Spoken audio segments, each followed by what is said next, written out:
एक गांव में संपत और कपटा नाम के दो शरारती दोस्त रहते थे। वो दोनों कोई काम धंधा न करके सारा दिन गांव में आवारागर्दी करते रहते थे। गांव का मुखिया उन दोनों से बहुत परेशान था। एक दिन संपत और कपटा कालिया की दुकान पर चाय पी रहे थे कि तभी कालिया उन दोनों से बोला, तुम दोनों कोई काम धंधा तो करते नहीं हो, सारा दिन बस ऐसे ही आवारागर्दी करते रहते हो। मेरी समझ में नहीं आता कि आखिर तुम दोनों का खर्चा कैसे चलता है भाई। ओए, तेरा काम है चाय बनाना, चाय बना और अपने काम से काम रख, समझा? संपत सही कह रहा कालिया, आखिर तू हमसे ये सब क्यों पूछ रहा है? हमने तो तेरी चाय भी उधार नहीं पी, रोज तेरे मुंह पे पैसे मार के जाते हैं। अरे नहीं भैया, ऐसी कोई बात नहीं, तुम दोनों तो बेवजह नाराज हो गए, मैं तो बस ऐसे ही पूछ रहा था। ओए, तेरी हिम्मत भी कैसे हुई पूछने की? अबे, क्या हमने कभी तुझसे पूछा है कि जिस दिन तेरी बिक्री नहीं होती उस दिन तेरे घर पर शाम को चूल्हा कैसे जलता है? मेरा तो चाय का धंधा है संपत भैया, और चाय तो हर आदमी पीता ही पीता है, मेरी तो रोज बिक्री होती है। हमें सब पता है कि तू ये सब बातें हमसे क्यों पूछ रहा है। हाँ, मैं तुझे आखिरी चेतावनी देता हूँ कालिया, अगर तूने हम दोनों से जरूरत से ज्यादा सवाल करने की कोशिश की तो किसी दिन तुझे तेरी चाय की दुकान के साथ तोड़ फोड़ कर सड़क पर फेंक देंगे। हाँ, किसे दुकान के साथ तोड़कर फेंक देगा कपटा? आप ही बताओ मुखिया जी, हैं? ये हमसे पूछ रहा है कि हम दोनों कुछ काम धंधा तो करते नहीं है, फिर भी हमारा खर्चा कैसे चलता है? भला इसकी हिम्मत कैसे हुई ये सवाल पूछने की? तो उसने गलत क्या पूछा है? बिल्कुल सही पूछा है।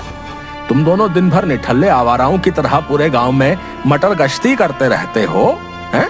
लड़कियां छेड़ने के अलावा तुम्हारे पास और कोई काम नहीं है, लेकिन कपड़े और जूते तुम सब ब्रांडेड पहनते हो भैया। अरे हमारा शहर में कपड़े का काम चलता है। कभी शहर की शक्ल भी देखी है तूने कपटा? हैं? मुझे सब पता है कि तेरा और संपत का खर्चा कैसे चलता है। बस एक बात मेरी गांठ बांध कर रख लेना, 5 दिन बाद 15 अगस्त है। मैं बस 15 अगस्त तक ही चुप बैठा हूँ, उसके बाद मैं तुम दोनों की खबर लूंगा, और खास तौर से कपटा तेरी, मेरी आंखों से कुछ भी छुपा हुआ नहीं है।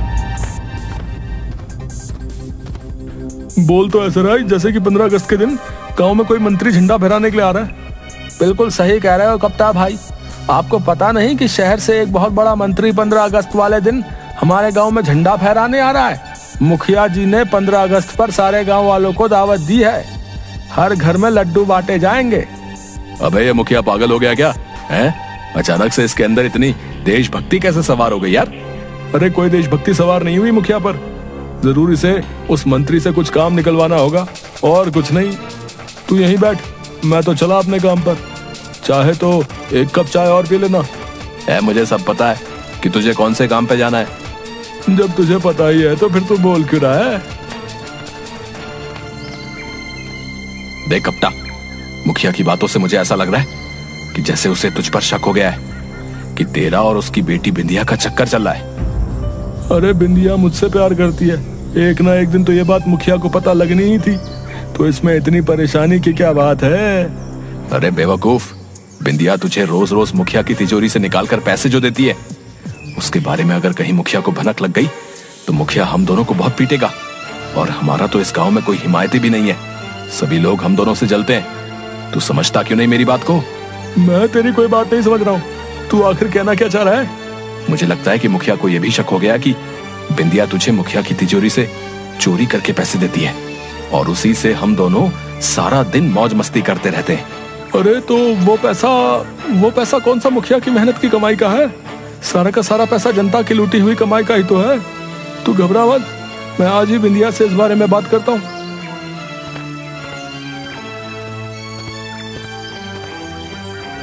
मैं यहाँ पर कितनी देर से तुम्हारा इंतजार कर रही हूँ, मगर तुम्हें तो कालिया की दुकान से चाय पीने से ही फुर्सत कहाँ। नाराज मत हो बिंदिया, तुम्हें पता भी है कालिया की दुकान पर तुम्हारे पिताजी आकर मुझे धमकाने लगे। क्या मतलब?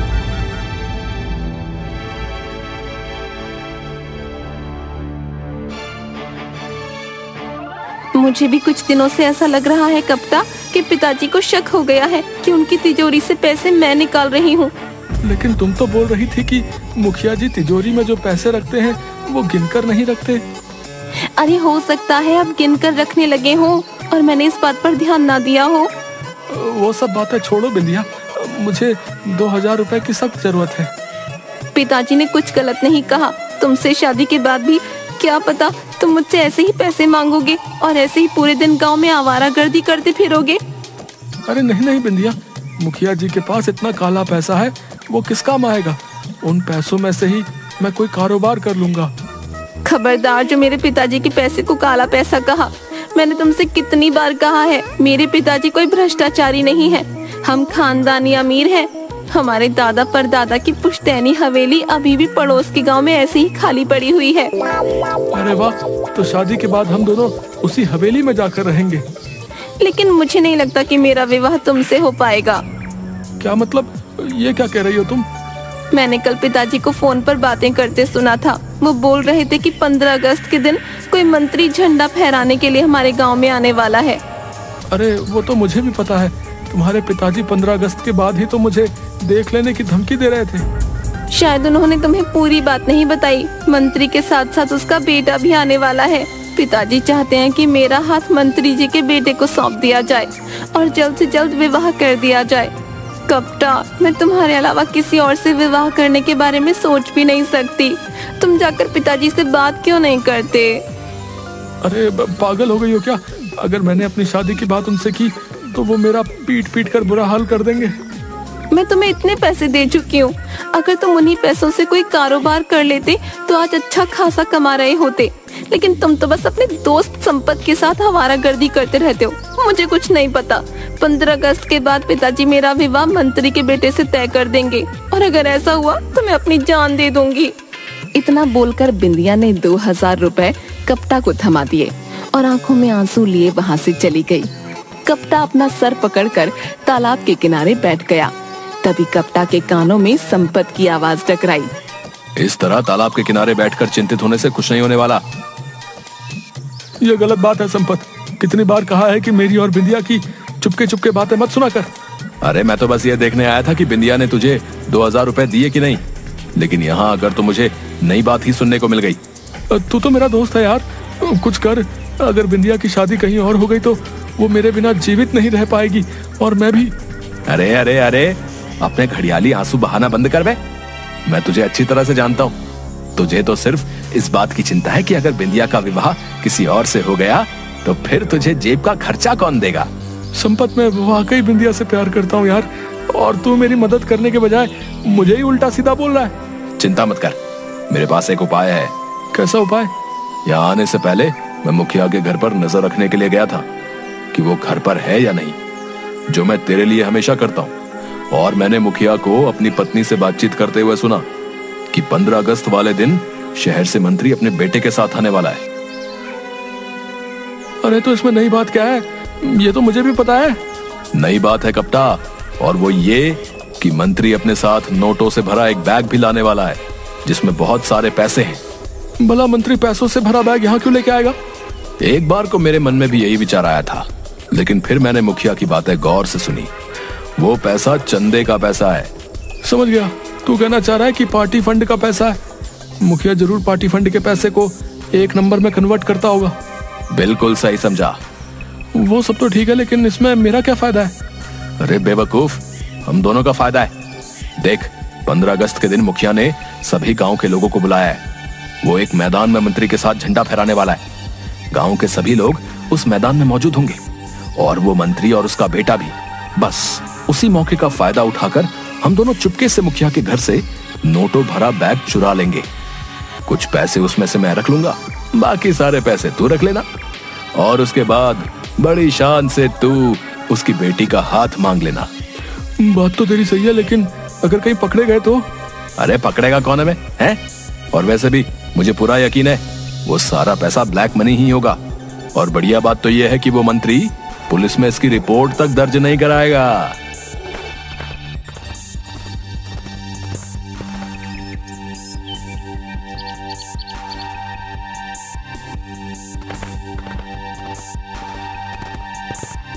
एक काम कर, तू उस कमरे में देख, मैं इस कमरे में देखता हूँ। मुझे पूरा यकीन है कि वो बैग हमें मिल जाएगा।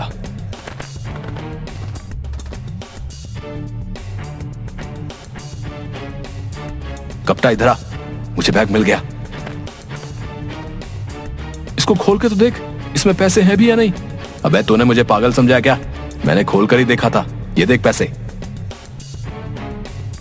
अब इसे उठाने में जल्दी से मेरी मदद कर। तुझसे एक बैग नहीं उठाया जा रहा? पता नहीं यार, इसमें वजन बहुत ज्यादा है। लगता है बहुत सारे पैसे हैं इसमें। हम दोनों की तो निकल पड़ी।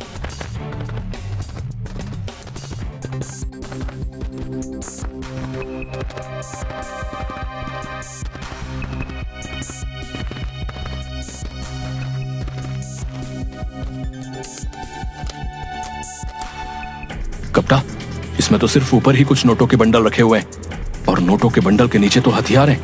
हाँ यार, अब क्या करें? ये हथियार तो विदेशी मालूम होते हैं, बहुत महंगे। एक काम करते हैं, इन हथियारों को बेच देते हैं। हमें तो बस पैसे से मतलब है ना। नहीं संपत, ये गलत है। हम दोनों भले ही आवारा हों, लेकिन गद्दार नहीं। ये हथियार जान लेने के अलावा कुछ भी नहीं करते। कुछ पैसों के लालच में अगर हम इन हथियारों को बेच देंगे तो इन हथियारों से न जाने कितने मासूम और बेगुनाह मारे जाएंगे। उसके जिम्मेदार भी तो हम ही होंगे ना। तेरी बात सही है यार, मुझे माफ कर दे। एक पल को मैं लालच में आ गया था, लेकिन अब क्या करें? एक काम करते हैं, हमें पुलिस के पास जाना चाहिए। पागल हो गया क्या है? अरे जरा सोच, कहीं मुखिया भी उस मंत्री के साथ अगर मिला हुआ होगा तो क्या होगा? अबे बेवकूफ, मुखिया भी पकड़ा जाएगा, और जब मुखिया पकड़ा जाएगा तो फिर बिंदिया की माँ बिंदिया का विवाह तुझसे नहीं करेगी। ठीक है, अगर ऐसी ही बात है तो फिर मैं सारा जीवन शादी ही नहीं करूंगा। हाँ। अबे तेरा दिमाग फिर गया क्या? ये अचानक तेरे अंदर इतनी देशभक्ति कैसे सवार हो गई? वो सब बातें छोड़ और इस बैग को लेकर पुलिस के पास चल।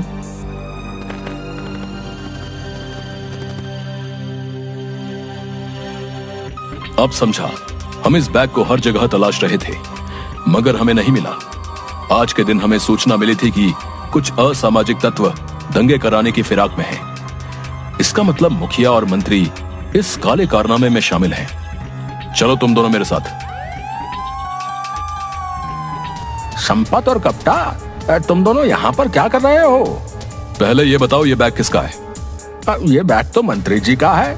मंत्री जी ने मुझे बताया था कि इस बैग में पार्टी फंड के पैसे रखे हुए हैं। लेकिन इसमें तो हथियार और बम है। इंस्पेक्टर साहब, ये जरूर इन दोनों की चाल है। देख कपटा, मैं अच्छी तरह से जानता हूँ कि तू मेरी बेटी को पसंद करता है, और तू ये भी जानता है कि मैं बिंदिया का विवाह कभी भी तेरे साथ नहीं करूंगा। इसलिए तूने मुझे फंसाने के लिए ये सारा का सारा खेल खेला है। मैं समझ गया हूँ। मैंने तुझे 15 अगस्त के बाद देख लेने की धमकी दी थी, तो तू इस बात का भी बदला निकालने आया है ना? इनके पास ये हथियार कहाँ से आए? सीधी तरह से अपना मुंह खोल दे मुखिया, नहीं तो थाने में ले जाकर डंडों से तेरा मुंह खुलवा दूंगा, समझा? मुखिया ने गुनाह कबूल कर लिया और उस पुलिस अधिकारी ने पुलिस वालों को मंत्री और उसके बेटे को अरेस्ट करने का ऑर्डर दे दिया। मंत्री और उसका बेटा झंडा फहराने ही वाले थे कि तभी पुलिस ने उन दोनों को अरेस्ट कर लिया। उस बैग को देखकर मंत्री और उसका बेटा बुरी तरह से घबरा गए और उन दोनों ने भी अपने जुर्म को कबूल कर लिया। मुझे तुम्हारी देशभक्ति पर फक्र है कपटा। देश के प्रति तुम्हारी ईमानदारी देखकर मैं बहुत ज्यादा प्रभावित हूँ।